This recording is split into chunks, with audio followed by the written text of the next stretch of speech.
Hello, I'm Cody, and welcome to Thriftybeard.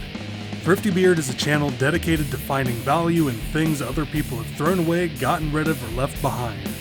My goal is to search the thrift stores, auction houses, flea markets, and garage sales of America to find dusty treasure, moldy gold, and forgotten relics of the past, polish them up, and turn them in for a profit. Today we will be going to one of our many local thrift stores to test the waters and see what we can find. Hello once again and welcome to Thrifting with Thriftybeard. Today we will be going to one of my all-time favorite thrift stores in conjunction with Habitat for Humanity. It is Neighborhood Relief. And as always, first up we have the toy aisle. The first thing I come to is this PS2 controller and iToy. Unfortunately, both of them are in pretty rough shape and will probably not be worth a lot of money. Over here we have a plastic kids microscope. I love plastic attempts at trying to make kids not dumb. I think they're pretty cool. Unfortunately, I don't think I see anything else here in the toy aisle. Moving on over here to the bagged toys. It's always good to check those. Not doing very good so far. I don't see anything over here either. I think we'll go ahead and pass on all that. Moving on into the board games, we have a bunch of stuff that I really have no interest in. Nothing's really catching my eye. However, we are up to, looks like, 9 copies of Seen It.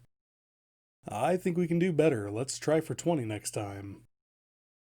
And after a cursory glance at the kitchen stuff, nothing interesting, we move back to the electronics. The first thing that catches my eye is another one of these crappy little VR things. I'm starting to see these things pop up everywhere, every thrift store I go to. And over here we have a portable DVD player by Polaroid. These things are amazing if you have kids. It's what I'm going to call a piece of shut up in a sleek silver box. And over here we have this cool little work light, and it looks like the Pixar light got an upgrade. Unfortunately it doesn't work, probably just out of batteries, but not worth much anyway. And I see another box. Anything good? Please, please, please, please, please. Damn it!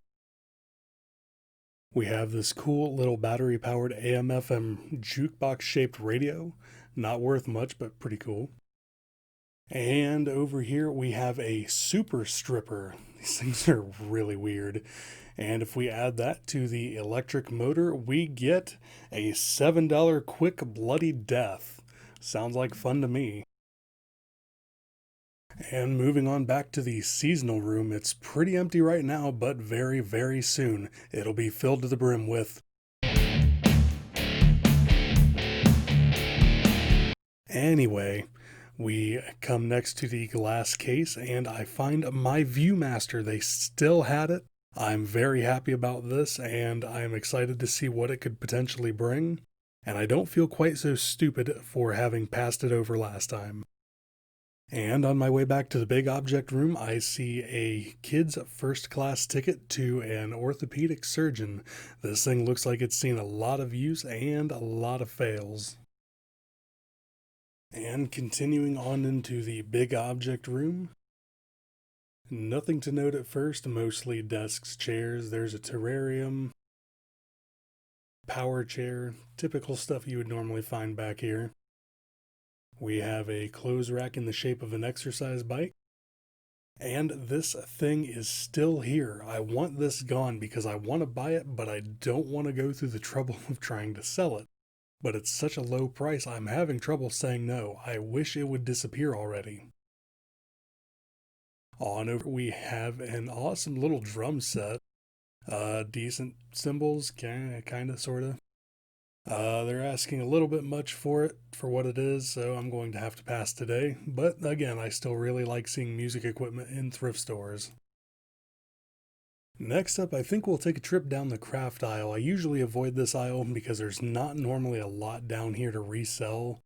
It's usually just a lot of junk and stuff people don't need. I come across this bag of wax fruit. I think this is a cruel joke on children. I remember very vividly as a kid taking a bite out of a juicy looking apple and being sorely disappointed. And moving on over to this shelf, I really don't see too much. A couple baskets, odds and ends. This neat little storage cube, asking a little bit much for that. Down here in the picture frames, and what the hell is this? This thing is absolutely horrifying, and I am thoroughly convinced it was designed to make a future therapist a lot of money off of childhood trauma. Next up, we have the knickknacks aisle. A couple of cool things down here. First up being a roll of piano player paper.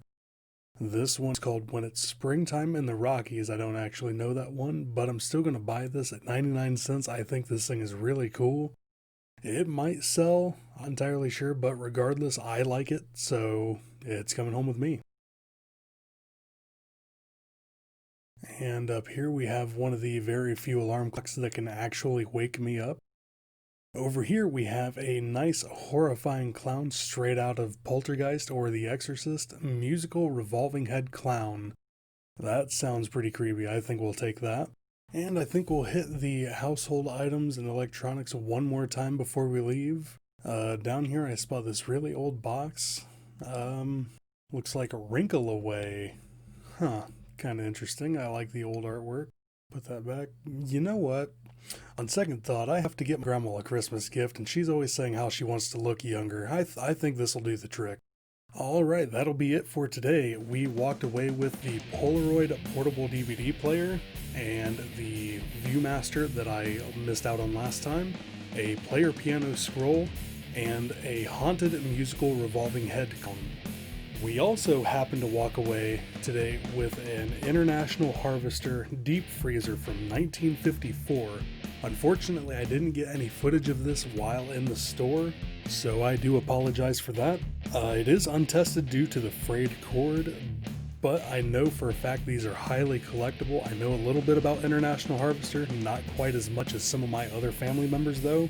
We paid $50 for it, and I'm happy to say it is already sold. We made $150 off of it, giving us a $100 profit. So I think this ended up being a very profitable trip. And that'll be it for today. Please like, share, subscribe, and hit that bell icon to be notified when the next video goes up. I have a question for you guys. What is the most expensive or valuable thing you have ever found while thrifting or garage sailing? Leave your answers in the comments, I'm curious. This has been Thriftybeard, and thank you for watching.